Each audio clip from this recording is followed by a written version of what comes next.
हजरत याकूब अलैहिस्सलाम अल्लाह ताला के महान पैगंबरों में से एक थे। आप हजरत इसहाक अलैहिस्सलाम के बेटे और हजरत इब्राहीम अलैहिस्सलाम के पोते थे। हजरत याकूब अलैहिस्सलाम को इसराइल भी कहा जाता है और आपकी नस्ल से बनी कौम को बनी इसराइल कहा जाता है। आप सब्र, यकीन, दुआ और अल्लाह पर भरोसे की बेहतरीन मिसाल थे। हजरत याकूब अलैहिस्सलाम के 12 बेटे थे, जिनमें हजरत यूसुफ अलैहिस्सलाम सबसे ज्यादा प्यारे थे। हजरत यूसुफ अलैहिस्सलाम बचपन से ही बेहद खूबसूरत, समझदार और नेक थे। हजरत याकूब अलैहिस्सलाम उन्हें बहुत प्यार करते थे। यही बात बाकी बेटों के दिल में हसद, ईर्ष्या पैदा कर गई।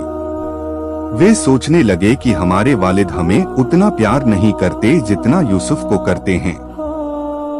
एक दिन हजरत यूसुफ अलैहिस्सलाम ने अपने वालिद से एक ख्वाब बयान किया कि उन्होंने देखा है 11 सितारे, सूरज और चांद उन्हें सजदा कर रहे हैं।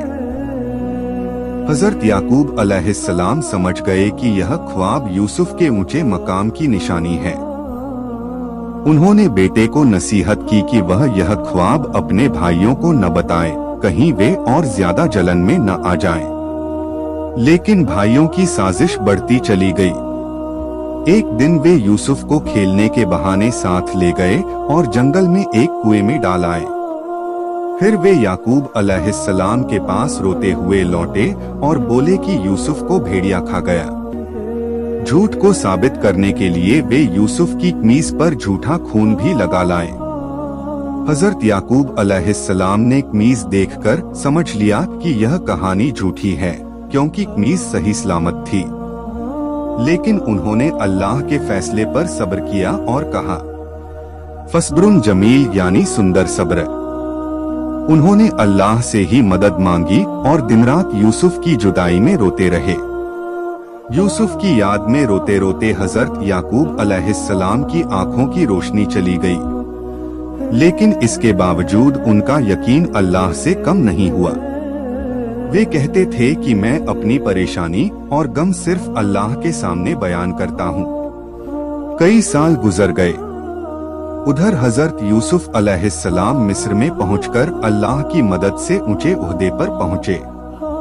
अकाल के समय याकूब अलैहिस्सलाम के बेटे अनाज लेने मिस्र पहुंचे। यूसुफ ने उन्हें पहचान लिया, लेकिन उन्होंने खुद को जाहिर नहीं किया। आखिरकार एक मौके पर हजरत यूसुफ अलैहिस्सलाम ने खुद को जाहिर कर दिया और भाइयों को माफ कर दिया।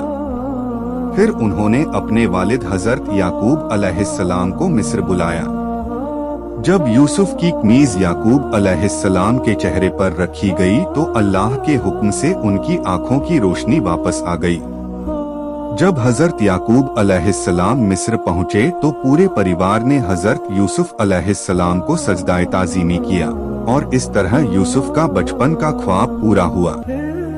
हजरत याकूब अलैहिस्सलाम ने अल्लाह का शुक्र अदा किया कि उसने सब्र का फल दिया और जुदाई के बाद मिलन नसीब किया। हजरत याकूब अलैहिस्सलाम का यह वाक़या हमें सिखाता है कि चाहे हालात कितने ही मुश्किल क्यों न हो, अल्लाह पर भरोसा और सब्र कभी नहीं छोड़ना चाहिए। अल्लाह देर करता है, अंधेर नहीं। जो इंसान सब्र और दुआ के साथ अल्लाह पर यकीन रखता है, आखिरकार कामयाबी उसी की होती है।